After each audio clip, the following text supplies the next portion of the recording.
Il diritto al risparmio è morto.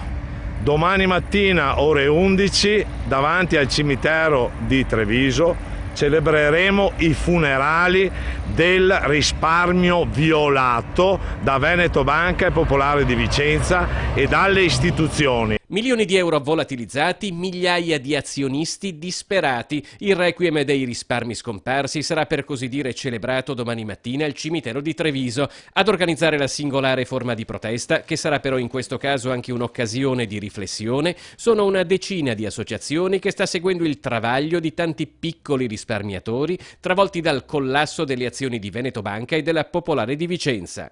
Tra coloro che prenderanno parte alla singolare iniziativa anche Don Enrico Torta, che sottolineerà anche gli aspetti etici legati al tracollo delle popolari venete.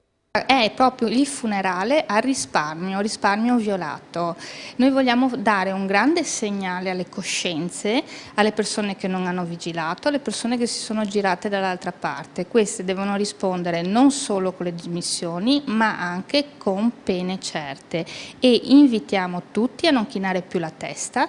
Ma chi pensa che il funerale del risparmio celebrato al cimitero di Treviso significhi che le associazioni depongono le armi si sbaglia di grosso. La speranza non va persa e soprattutto non ci deve essere rassegnazione. Noi quando facciamo le serate informative con le associazioni vedo persone che hanno perfino paura di parlare. Allora qui non si deve aver paura di parlare perché si è stati truffati, bisogna veramente trovare consapevolezza, una rabbia incanalata in una maniera sana e virtuosa e venirne fuori. Gente, alziamo la testa.